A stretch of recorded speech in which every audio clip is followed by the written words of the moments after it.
Eh ben, écoutez, je vous propose qu'on démarre. Donc, bienvenue sur cet espace dédié à l'adaptation au dérèglement climatique. Et donc, on va commencer cette journée avec des présentations de solutions pour faire face aux vagues de chaleur. Et donc, nous allons avoir deux entrepreneurs qui vont nous présenter ces solutions. Et donc, on va commencer avec Rémi Perroni, qui est président de Kaeli Energy, donc qui propose des solutions de rafraîchissement pour les bâtiments. Donc, cette première séquence va durer 15 minutes, donc 10 minutes de présentation, 5 minutes de questions-réponses.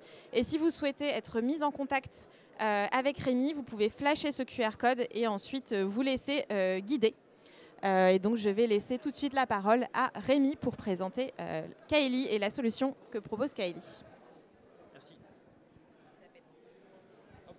Bonjour à tous. Et ça fonctionne. Rémi Perroni, donc je suis le président et l'un des cofondateurs de Kaeli. Je suis ravi de vous parler de climatisation aujourd'hui, ou plutôt d'anti-climatisation. Et je vais essayer de vous convaincre, en tout cas de vous présenter un cas concret où notre enjeu, c'est de proposer une adaptation des bâtiments au changement climatique pour un impact carbone qui est dérisoire.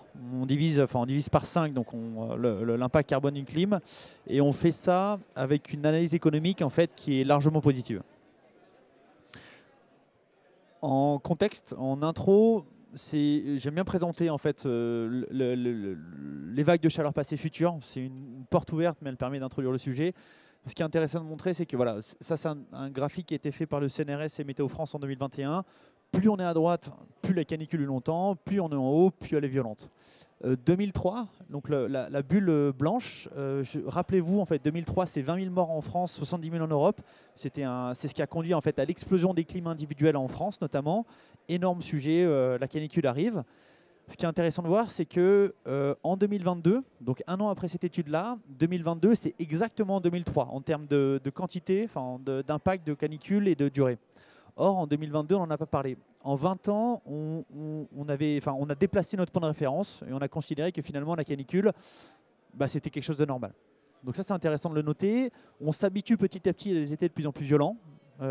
Et habituez-vous à déplacer votre point de référence parce que c'est que le début. Mais voilà, il fait chaud. Vous le savez aujourd'hui, il fait chaud demain. Ce qui est intéressant de noter aussi, c'est qu'on est tous contents d'avoir la climatisation. On est tous contents en fait, de pouvoir dormir tranquillement, de pouvoir travailler en chemise ou finalement avec des vêtements sans avoir chaud l'été. Pour autant, moi, j'ai jamais rencontré quelqu'un qui me dit « Moi, la clim, l'objet technique, je l'adore. Personne n'aime la clim.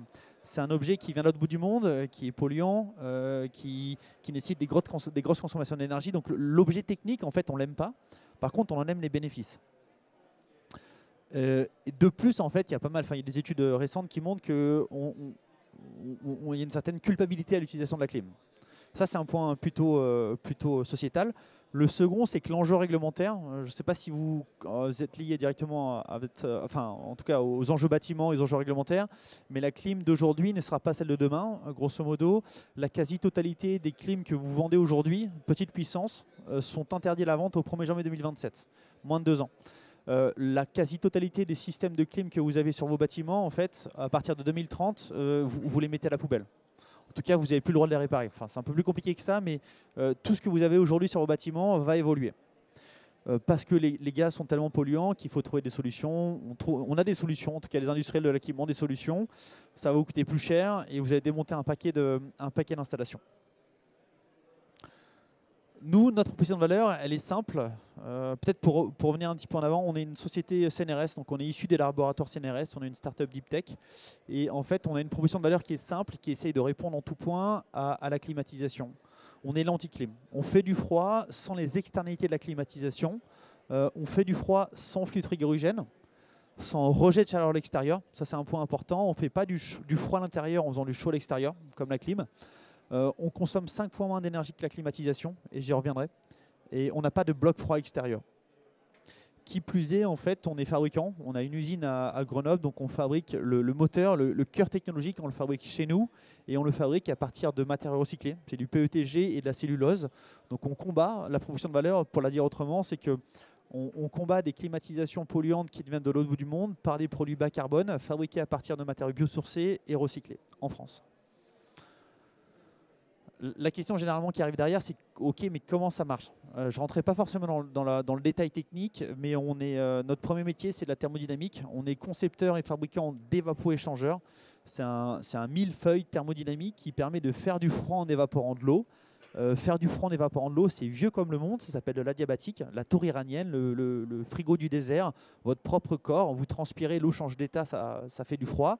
Ça marche bien, mais ça a deux inconvénients majeurs. C'est que vous augmentez l'humidité de la pièce dans laquelle vous êtes et vous n'êtes pas capable de descendre très bas en température. Notre force à nous, c'est de débloquer des limites thermodynamiques, des asymptotes on parle, et on va beaucoup plus bas en température sans augmenter l'humidité. Pour autant, le principe physique de création de froid, c'est le même. On fait du froid en évaporant de l'eau. Notre force à nous, c'est qu'on va plus bas et on n'augmente pas l'humidité. On le fait évidemment avec pas mal de partenaires techno, on a pas mal de brevets sur le sujet et on continue à développer des générations de produits qui sont encore plus chouettes. Je ne vais pas rentrer dans le détail, mais ce qu'on montre là, c'est qu'on est capable, en termes d'ACV, en fait, on divise par 5 à minima l'impact carbone de la climatisation sur toute sa durée de vie. Fabrication, transport, utilisation, fin de vie. C'est pas très compliqué parce que de base, en fait, les matériaux qu'on utilise en fait, sont largement mieux que la clim et la clim est tellement mauvaise que c'est facile de faire mieux. Pour autant, le facteur 5, retenez-le, c'est ce qu'on démontre en fait. On fait du froid pour un coût carbone qui est très très faible. Ça, c'est un cas d'étude qu'on connaît bien. C'est un cas d'étude à Valence dans la Drôme. Et c'est des gens avec qui on bosse depuis 2021. En 2021, on ne vendait pas de système, mais on mettait des prototypes sur le terrain. Et on a eu la chance de discuter avec la directrice du patrimoine d'un bailleur social, qui avait dit: ce que vous faites, moi j'adore ça. Il se trouve que mon directeur général veut mettre la clim dans nos locaux, il fait hyper chaud, je veux pas. Je cherche des alternatives, est-ce qu'on peut bosser ensemble? À l'époque, on a dit bah ouais, nous on veut bien. Par contre, on est en incapacité de répondre à votre besoin parce qu'aujourd'hui, on vend pas de produits, mais on peut travailler, si vous voulez, à vous mettre à disposition des prototypes. 2021, on met un prototype dans le bureau du directeur général qui dit ok, moi je prends le risque, voyons voir ce que ça vaut. Et finalement, bon an, mal an, il dit bah, c'est pas une si mauvaise idée. Donc ça, c'était en 2022. 2021, on met des capteurs partout. 2022, on démontre au bureau du directeur général. 2023, on fait tout le 7e et le 8e étage avec des systèmes individuels. Et là, cette année, je fais les 100 bureaux et l'ensemble des agences commerciales. Donc, on fait tout le tertiaire du bâtiment. Alors, c'est une belle histoire. Ça a pris du temps, évidemment. La directrice du patrimoine m'a dit: écoute, moi, je suis fan de ce que vous faites. Vous l'avez démontré, le DG est d'accord, il aime bien. Pour autant, il y a un vrai sujet coût. Donc, on passe par un appel d'offres. Démontre-nous que ce que tu fais, c'est plutôt pas mal. Et il se trouve que du coup, ils ont lancé un appel d'offres, on a été nombreux à répondre. Et ce qu'on démontre en fait, ce qui a l'effet, le clicker, c'était de démontrer qu'en CAPEX sur cette installation, on était 20% moins cher qu'une clim classique. Ce n'est pas toujours le cas.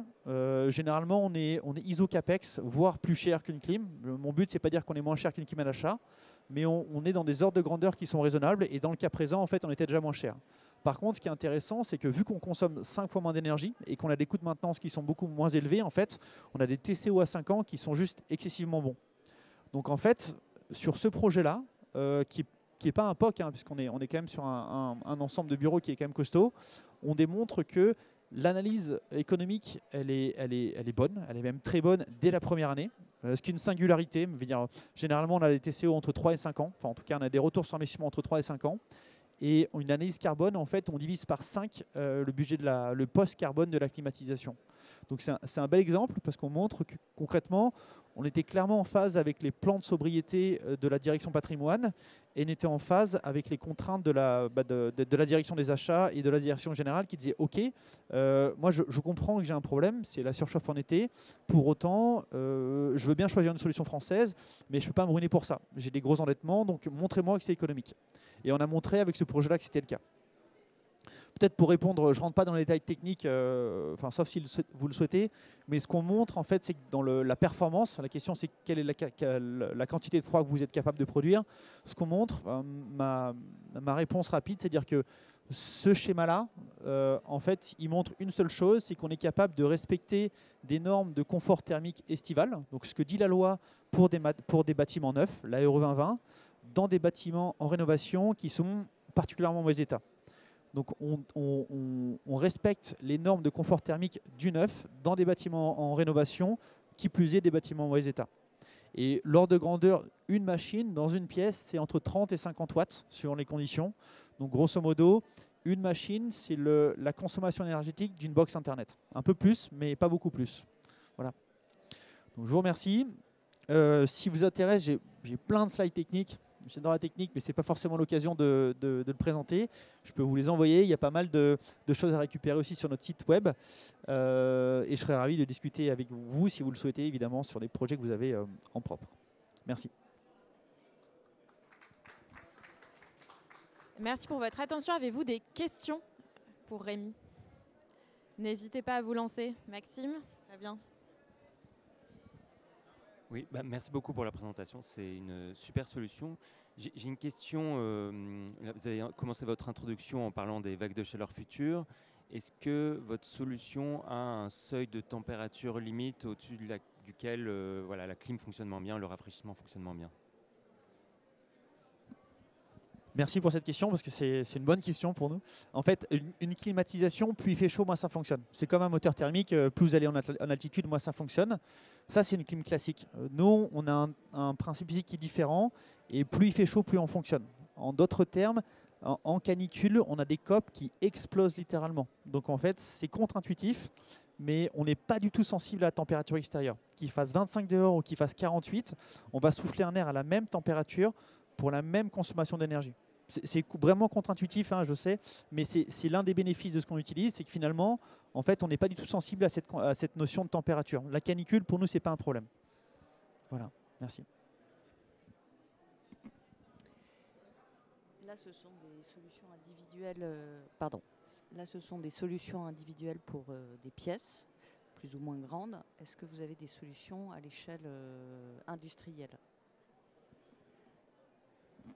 Le premier produit que j'ai présenté là, ça, en fait, on l'appelle KLE One. KLE One, premier. Aujourd'hui, c'est le seul produit qu'on vend. Par contre, évidemment, on développe pas mal de choses. On a beaucoup de choses dans les cartons, certains avec des pure players de la ventilation. On commence à des énergéticiens aussi. Donc, on a déjà mis sur le terrain des systèmes beaucoup plus gros, guidés, qui viennent s'interfacer avec des CTA, qui viennent en fait climatiser des espaces qui sont beaucoup plus grands. C'est l'avenir, on le sait. C'est la même technologie qui est dans un produit différent. On ne la commercialise pas pour l'instant parce qu'on prend notre temps. On fait tout ce qu'on peut pour le développer, mais il y a une notion de focus et de focus commercial et de focus développement principalement. Mais oui, on y bosse et ça verra le jour commercialement dans les 2 à 3 ans. Mais on y travaille. On commence par du décentralisé pièce par pièce et on arrive tout doucement vers des systèmes parfois centralisés et souvent semi-centralisés qui font beaucoup plus de sens. Mais ça répond à cette question d'avoir des bâtiments, enfin en tout cas sur des espaces plus grands. On ne fait pas aujourd'hui et probablement on ne fera jamais du très grand industriel. On a fait des choix techno qui nous rendent pas forcément plus performants que des solutions, des vieilles solutions qui ne fonctionnent pas si mal. Notre vraie force à nous, c'est la notion de compacité et de performance. Donc ça fait vraiment du sens quand on est dans un bâtiment.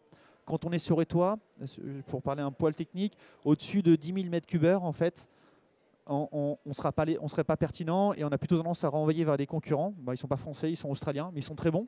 Ils sont très bons sur le très gros, nous on est très bons sur le tout petit en fait. Du 0 à 10 000 m3, on est très bon. C'est pour ça qu'on parle de bâtiments résidentiels et petits tertiaires. Du tertiaire de plusieurs milliers de mètres carrés, à partir de 3, 4, 5 000, on est moins pertinent. Voilà.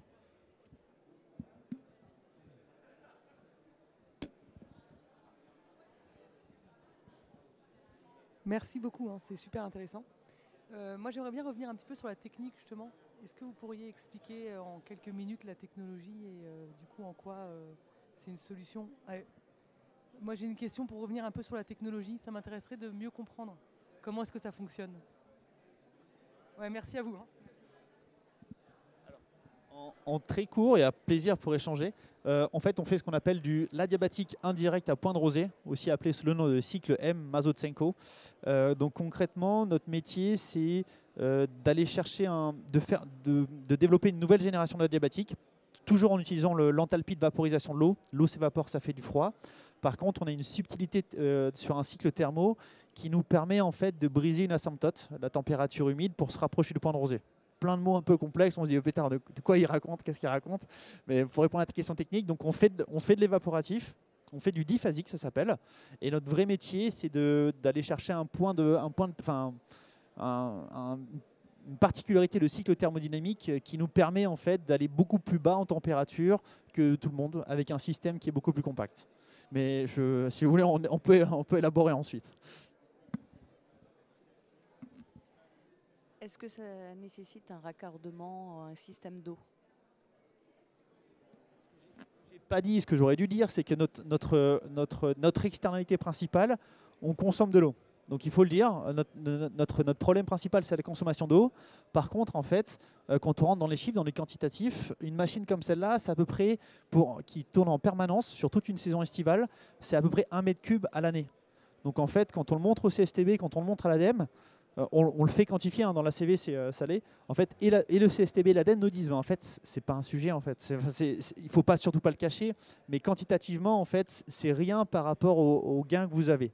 Donc, il faut le prendre en compte. Pour autant, en fait, c'est relativement faible. Qui plus est, moi, ce que j'invite toujours les gens à faire, c'est, mais en fait, on n'a aucun problème à récupérer l'eau de pluie que potentiellement vous pouvez avoir. Donc, on a des systèmes un peu chouettes là-dessus. Donc, on consomme de l'eau, c'est notre principal désavantage. Par contre, qualitativement, mais quantitativement, ça reste très très faible au regard d'une solution conventionnelle.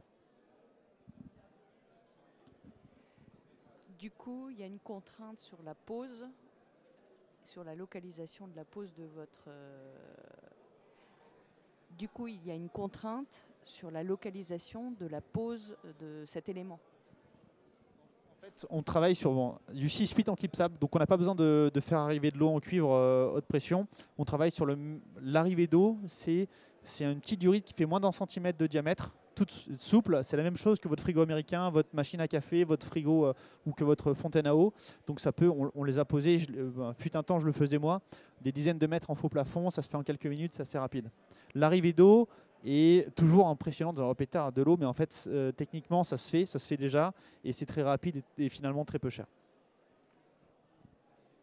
On a le temps ? Ok. Je n'étais pas là tout au début, mais est-ce que tu peux un tout petit peu raconter, si tu ne l'as pas fait encore, ton équipe, qui vous êtes et où est-ce que vous voulez aller C'est vrai que je n'ai pas présenté l'équipe. Aujourd'hui, on est 40 personnes. On a une usine, on a ouvert une usine de production à Grenoble. On l'a fait visiter, on aime bien la faire visiter. Donc on est 40 personnes, grosso modo une petite équipe, il y a une petite dizaine de personnes en pure science, en recherche fondamentale, ou semi-appliquée. Maintenant une grosse équipe sur la partie conception produit, Indus, convergence produit-process, et une petite équipe de prod. Et là on a 5 personnes en prod et on est en train de recruter une deuxième équipe pour passer en 2-8 parce qu'on a en fait on déborde littéralement de commandes. Donc l'enjeu maintenant c'est de faire tourner l'usine et de démontrer qu'on est capable de passer une échelle, on est déjà une échelle industrielle, mais de passer à une échelle qui permet de montrer qu'on peut accélérer. On est 2 fondateurs, donc moi-même qui est plutôt un background scientifique mais plutôt dans le business développement, et mon associé qui lui est un pur profil académique. Il a fait toute sa recherche, toute sa carrière à l'INSA en laboratoire de thermo, donc son métier c'est le développement d'évapo-échangeurs, alors qui n'a rien à voir avec ça à la base, mais son métier c'était la science. Voilà. Merci beaucoup Rémi, je suis désolée, on va devoir arrêter, c'était passionnant. On peut poursuivre les échanges si vous le voulez après, il y a toujours le QR code, n'hésitez pas à le flasher, on va le repasser après. Et merci beaucoup. Et donc on va passer à la prochaine séance avec François Asquette qui est responsable grand compte chez Coolroof et qui va nous présenter la solution. Hop, donc voilà, le petit QR code, je vous le laisse peut-être 30 secondes si vous voulez. Et puis après, on va enchaîner.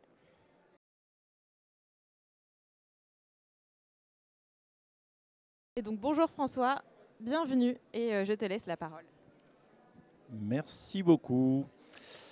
Donc, je suis ravi de passer derrière Rémi parce qu'il vous a présenté un produit qui fonctionne extrêmement bien et il a juste posé les bases de la problématique du non-fonctionnement des climatisations quand on est sous canicule. Et je vais y revenir tout à l'heure, mais vous allez voir que les deux sont liés. Lui, il travaille à l'intérieur, nous, on travaille vraiment à l'extérieur du bâtiment. Notre métier, on est des applicateurs d'un revêtement. C'est ce que l'on faisait initialement. Quand on a démarré il y a 10 ans, on applique un revêtement qui est à base de coquilles d'huîtres. C'est pour ça que je suis venu avec une belle coquille d'huître. Parce que c'est un produit qu'on trouve facilement. C'est du recyclage, c'est un déchet. Et donc, on a une empreinte écologique dès le départ qui est plutôt bonne. Donc, je vais tout de suite démarrer par deux chiffres qui vont vous donner un indicateur. 10, parce que ça fait 10 ans que la société existe, et 1 million, c'est 1 million de mètres carrés qui ont été recouverts de cool roofing. Donc aujourd'hui, on adresse des enjeux assez spécifiques. D'abord économiques, puisque pour les entreprises, c'est de trouver des solutions qui vont être simples à mettre en œuvre et qui vont être plutôt peu coûteuses. Donc c'est le cas avec notre revêtement, puisqu'on est entre 25 et 30 euros du mètre carré. Derrière, on a tout de suite, bien entendu, une preuve écologique à prouver, puisqu'on va être dans l'impact et la mesure de la performance de notre produit, et qui va répondre bien entendu à des enjeux réglementaires, puisqu'on va pouvoir répondre au décret tertiaire, à la CSRD et à la SNBC, donc Société Nationale Bas Carbone. Très récemment, Agnès Pannier-Runacher a présenté le plan national d'adaptation climatique, le PNAC, et on rentre parfaitement dans cet alignement puisqu'on va lutter contre ce qu'on appelle les ICU, les îlots de chaleur urbains, qui sont une vraie problématique pour tout ce qui va être collectivité et pour les entreprises. Quand vous voyez ce que l'on est capable de faire aujourd'hui, c'est une nouveauté qu'on est en train de mettre en place sur 2025. On utilise le satellite pour pouvoir mesurer les ICU et mesurer les températures au niveau des toits chez nos clients. Et ça va être une vraie performance on est les seuls aujourd'hui au monde à faire. C'est qu'on va être capable très rapidement de mesurer la résistance thermique des bâtiments et donc d'analyser les températures à l'intérieur du bâtiment à partir du satellite. Donc sans se déplacer chez le client, on va être capable de répertorier pour un parc foncier tous les éléments qui font qu'il y a une problématique dans son bâtiment et à l'extérieur de son bâtiment. Le cool roofing, en fait, c'est quelque chose d'extrêmement simple à partir du moment où on comprend comment ça fonctionne. Dans un premier temps, on a de l'énergie solaire qui arrive, des infrarouges et de la lumière blanche sur un toit qui est généralement noir, du bitume, du bac acier. Et ce support va se charger en énergie. La conséquence, c'est qu'il monte en température à hauteur de 70-80 degrés à peu près en pleine saison. Et derrière, c'est une toiture qui va se dilater. Donc, elle va vieillir prématurément. Ça, c'est un point sur lequel on reviendra tout à l'heure. Cette énergie, une fois qu'elle est stockée dans la toiture, eh bien forcément, elle va être redispatchée dans deux axes. Le premier, vous le comprenez assez facilement, c'est à l'intérieur du bâtiment. Vous allez avoir un échauffement. Si vous êtes non climatisé comme une école, vous allez avoir des élèves qui vont être perturbés parce qu'il fait très chaud. Si vous avez un process dirigé à l'intérieur de votre bâtiment, vous allez avoir du mal à maintenir la température à l'intérieur du bâtiment. Ou si ce sont des bureaux, eh ben vous allez faire appel à la clim. Et aujourd'hui, la clim, c'est 26 degrés à l'intérieur du bâtiment. Et on se rend compte qu'à 26, on n'a pas de froid. Donc on descend à 24, on n'a pas de froid. À 22, 20, on n'a toujours pas de froid. Parce que l'élément complémentaire, il se situe généralement dans l'écosystème toiture, au-dessus du bâtiment. Et là, il commence à dysfonctionner. À 1,50 m à peu près du sol, il va faire à peu près 50 degrés. Et l'échangeur thermique qui se situe dans cet environnement, il va commencer à pédaler dans la semoule et il va déclencher des cycles de compression. Il va s'arrêter, il va déclencher des cycles de compression. Il consomme de l'énergie, mais il ne fait pas de froid pour lequel il est payé. Donc ça, c'est la problématique que vous constatez dans beaucoup de bâtiments. Nous, avec notre revêtement, en 3 couches, on va les appliquer, je dirais, sous une semaine sur un bâtiment de 4000 m². On va avoir dès le premier jour l'impact sur le bâtiment. C'est-à-dire qu'à la première couche, on commence à sentir la baisse de température. Et au niveau du sol, ça va très vite. C'est qu'au lieu d'avoir 70-80 degrés, on va être entre 35 et 40 degrés maximum en pleine saison. Donc la première conséquence, c'est qu'on n'absorbe plus d'énergie et on ne va plus dilater mécaniquement cette toiture. Donc on va ralentir son vieillissement. On va lui donner en moyenne 10 ans de vie supplémentaire. Donc c'est extrêmement important pour les personnes qui gèrent des CAPEX sur du foncier, c'est que vous allez pouvoir repousser vos investissements de changement de toiture.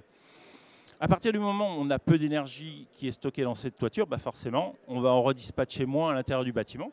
Donc ça va être beaucoup plus facile de contrôler la température dans le bâtiment et dans le process dirigé. Donc on va déjà moins consommer de climatisation ou de froid dans l'usage de cette climatisation en repoussant ses besoins. Et comme tout à l'heure, on avait une problématique au-dessus de la toiture, et ben cet îlot de chaleur urbain, cet écosystème toiture, on va le refroidir naturellement. Il va baisser en termes de volume et de température.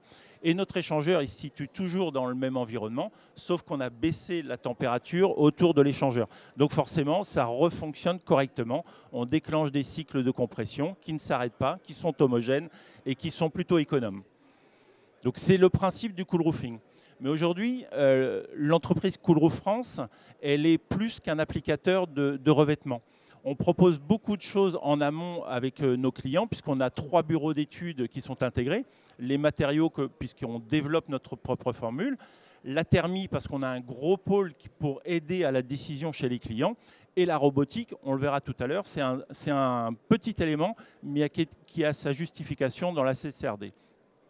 Donc aujourd'hui, quand on aborde nos clients, on est capable de leur faire une simulation thermique dynamique complète et qui leur permet d'avoir une décision, je dirais, très juste, avec des températures, les gains qui sont associés, ou des kilowattheures qui vont être économisés en fonction de la structure du bâtiment et des usages qui sont réalisés. Et ça, c'est ce qui leur permet de, je dirais, sur un bâtiment, d'avoir un élément décisionnel. Mais on va être capable, ce que je vous disais tout à l'heure, grâce aux satellites, de le faire à grande échelle pour des gens qui gèrent 100, 1000 bâtiments d'un seul coup. On va être capable, plutôt que d'envoyer une personne sur chaque bâtiment, de le faire à partir de nos bureaux et de façon très rapide. On est souvent, je dirais, jugé parce qu'il faut absolument apporter de la preuve sur ce que l'on est capable de faire. Notre bureau d'études thermiques, il a une vocation, une mission, c'est de mesurer les gains qui sont réalisés, que ce soit en température ou en kilowattheure économisés, de les mesurer et de les justifier pour apporter la preuve. Parce qu'aujourd'hui, c'est ce que nos clients attendent pour pouvoir prendre leurs décisions. On est dans le monitoring de la performance, c'est-à-dire qu'on va être capable de suivre les bâtiments et de les entretenir, puisque la performance, un bâtiment qui se recharge en petite saleté sur la toiture, eh ben, il perd en performance.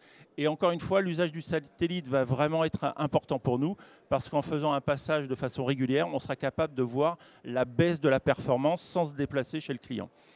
On a également du financement pour les entreprises qui veulent. On est en train de monter un SPV qui permet de financer avec une conséquence rapide. C'est que si vous êtes un peu pris à la gorge sur vos financements, nous, on vous offre une porte de sortie très facilement pour venir vers nous.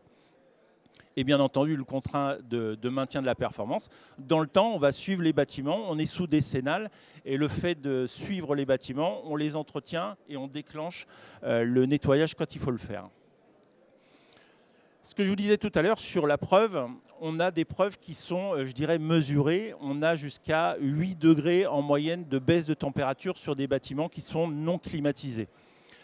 La baisse de la consommation de clim, elle varie en fonction de l'usage et on est entre moins 20 et moins 40 de baisse de consommation en fonction du type, encore une fois, si vous avez des rooftops ou des CTA ou si vous êtes plutôt sur de la petite clim de bureau, du split, qui est extrêmement consommateur. Derrière, vous avez forcément, je dirais, un retour sur investissement qui est attendu à hauteur de 5 € en moyenne du mètre carré. Et on est capable de mesurer, là il y a une petite erreur sur la donnée, puisqu'on est plutôt sur 36 kWh de baisse par mètre carré et par an. C'est juste derrière, excusez-moi. Alors je dirais que là, on a quelque chose qui va être très important pour vous. C'est chez nous, c'est notre véritable boussole.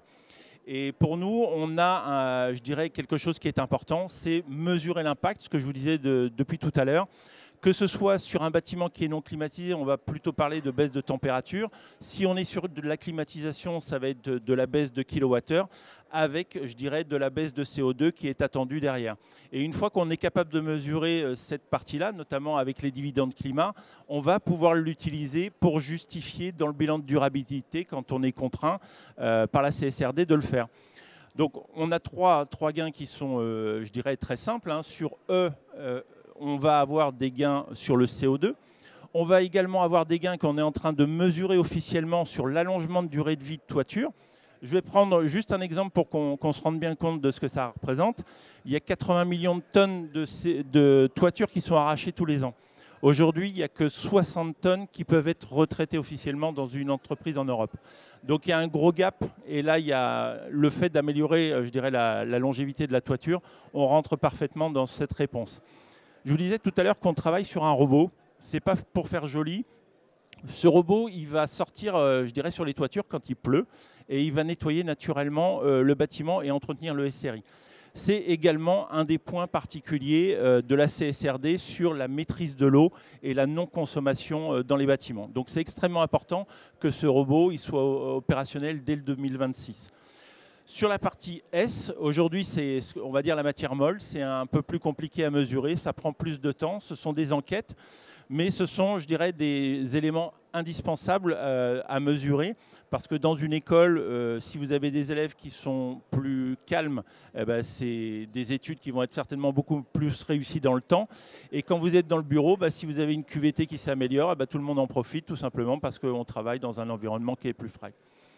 Derrière, la réglementation, vous pouvez l'appliquer directement sur la CSRD. Le décret tertiaire, on répond parfaitement avec la baisse de CO2 qui est attendue.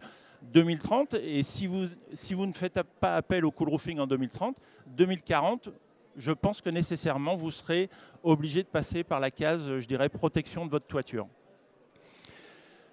On a, je dirais, pas mal d'entreprises qui ne sont pas encore concernées par la CSRD ou le décret tertiaire, mais qui vont avoir des besoins spécifiques, notamment dans le foncier. Je pense aux grosses foncières qui doivent faire des choix pour leurs bâtiments. Et notamment sur les labels BREEAM ou HQE, ça va être extrêmement important de faire appel au cool roofing parce qu'avec un système très peu onéreux, on peut avoir des résultats qui permettent de doper, je dirais, le label des entreprises. Et derrière, ça veut dire des loyers qui sont assurés, des loyers qui sont plus chers et un taux de vacances qui est moindre. Donc c'est extrêmement intéressant pour ces entreprises-là. Et bien entendu, le ROI qui est attendu, puisque c'est le nerf de la guerre, et on est entre 3 et 5 ans en moyenne à partir du moment où on a un bâtiment climatisé.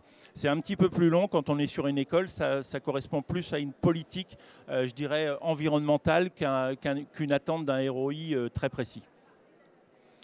Donc là, ce que je vous disais, c'est exactement les 3 points qu'on a repris, que ce soit sur l'environnement, le sociétal, et la gouvernance. On a, je dirais, généralement E plus S égale G. Et tout ce que l'on est capable de mesurer et de démontrer avec nos chiffres, on va pouvoir l'utiliser pour la gouvernance et dans le décret CSRD notamment. Voilà un type de REX qu'on est capable de fournir à des clients. Donc tous les gains sont mesurés, sont validés.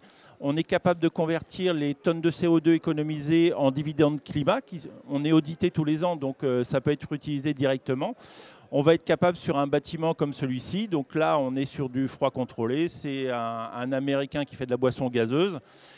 Donc pour lui, tous les éléments sont validés. Et derrière, il peut déployer officiellement sur d'autres bâtiments de façon, je dirais, très simple.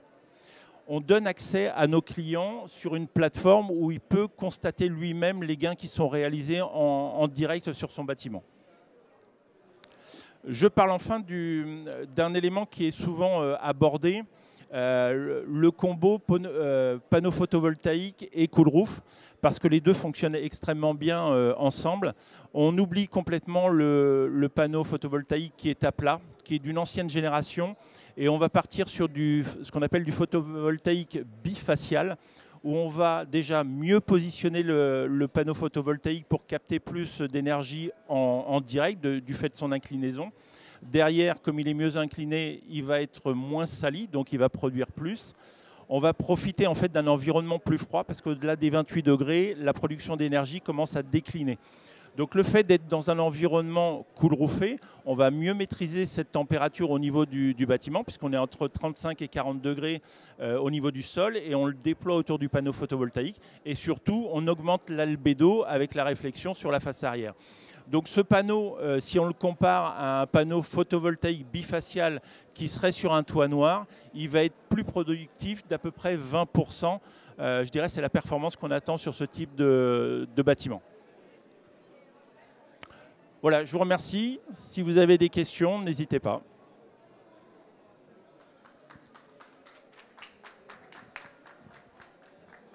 Bonjour et merci pour la présentation, c'était génial et la solution est aussi géniale.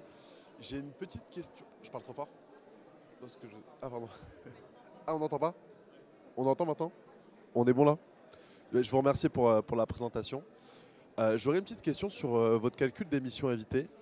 Déjà la première question sur les mètres carrés, est-ce que c'est le mètre carré de surface au sol ou c'est la surface du toit ou la surface totale du bâtiment? Et ensuite, la deuxième question, c'est est-ce que dans ces modèles sur 20 ans, vous prenez aussi en compte le fait que les vagues de chaleur vont s'intensifier et la température augmenter, et donc du coup peut-être avoir plus d'émissions évitées pour votre solution? Alors effectivement, on se base uniquement sur les mètres carrés qui sont recouverts, donc en toiture. On a 3 produits. Un qui traite directement le bitume, un qui va s'occuper de tout ce qui va être exutoire en toiture, et un troisième produit qui est un peu plus particulier, qui traite les murs. Donc on est capable, je dirais, en fonction du bâtiment et de tout ce que l'on va couvrir, de donner des gains CO2 qui sont vraiment adaptés et réalisés sur votre bâtiment. Donc ça, c'est la première question. Et puis la deuxième, elle m'a échappé. Redites-moi. Est-ce que vous utilisez des prédictions d'évolution de la température pour le calcul sur 20 ans? Alors, c'est tout l'intérêt de la STD, c'est de pouvoir modéliser votre bâtiment tel qu'il est actuellement. Généralement, il a été conçu à peu près il y a 20 ou 30 ans, donc avec des conditions climatiques qui n'étaient pas du tout celles que l'on observe aujourd'hui, avec une résistance thermique qui devait être de l'ordre de 3 ou 3,5. Aujourd'hui, si on prend ce bâtiment 20 ou 30 ans plus tard, déjà la résistance thermique n'est plus du tout la même. Et c'est complètement affaissé. On est l'ordre de 2,5 à 3 maximum. Et donc, vous avez un bâtiment qui est encore plus exposé aux conditions climatiques extérieures. Donc, l'effet d'absorption d'énergie au niveau de la toiture, elle va se transmettre encore plus vite et massivement à l'intérieur du bâtiment. Donc nous, on intervient vraiment avec une solution passive au plus tôt dans le bâtiment. Merci pour votre intervention de solution très intéressante, évidemment. Quelle est la durée de vie? C'est-à-dire, on fait une pause de ces couches de peinture. Quelle est la durée de vie avant nouvel entretien et recouche de peinture? Alors, je vais distinguer deux choses. C'est que notre revêtement, il est fait pour durer 15 à 20 ans sur une toiture. À partir du moment où on l'entretient tous les ans, on aura, je dirais, une durée de vie qui sera maximale. On a deux cas de figure chez nous, c'est qu'on va être capable d'identifier un bâtiment sur lequel on va avoir peut-être 15 ans ou 20 ans parce que le bâtiment est en parfait état et on peut l'entretenir, c'est quelque chose qui va se faire. Mais on a également des clients qui nous demandent des solutions sur des toitures qui sont complètement rincées. Et ça a été le cas de notre premier bâtiment. La toiture était rincée il y a 10 ans. On a coulroufé. On a donné 10 ans de vie supplémentaire à cette toiture-là. En 2025, elle est toujours morte, la toiture. Elle est moins fuyarde. Et, par contre, le client, il a fait des économies sur tout son système de clim. Et c'est extrêmement simple. Hein. Il a 4 rooftops. Il y en a un qui ne fonctionne plus. Il est en spare, donc il est en mode dégradé. Les autres fonctionnent à 75% de leur capacité au lieu de 110. Et derrière, sur ces groupes froids, il a fait 33% de baisse de consommation. Vous mettez ça avec 10 ans de vie supplémentaire sur le toit, le client il a gagné sur tous les gains. J'ai un autre client cette année qui nous a fait confiance depuis longtemps et on fait un bâtiment spécifique sur Agen. Sa toiture elle est morte. Je lui ai dit on part sur 5 ans et dans 5 ans tu peux arracher ta toiture. Mais tu auras fait des économies en conséquence derrière. Donc pour toi le héros il est déjà assuré. Et donc, c'est une deuxième possibilité chez les clients de se donner 5 ans pour réfléchir à ce que l'on va mettre en place sur la toiture pour renouveler cette toiture fatiguée.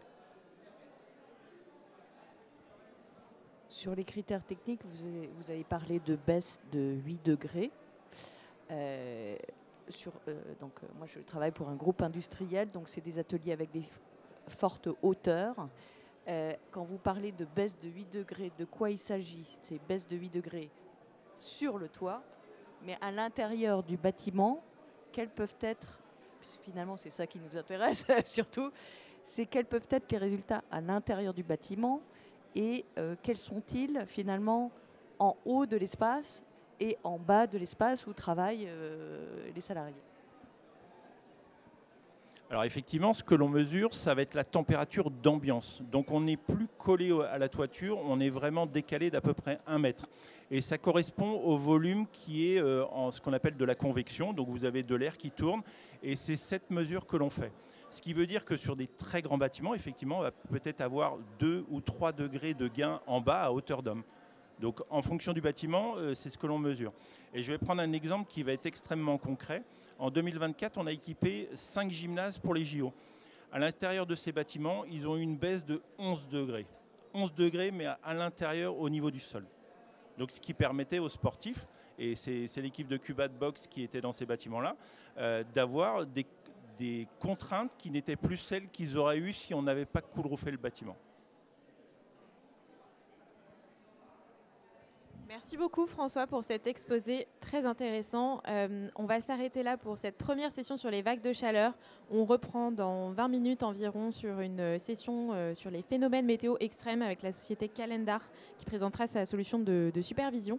Vous pouvez laisser les casques sur les chaises et voilà, revenir dans 20 minutes si vous souhaitez poursuivre. Merci beaucoup.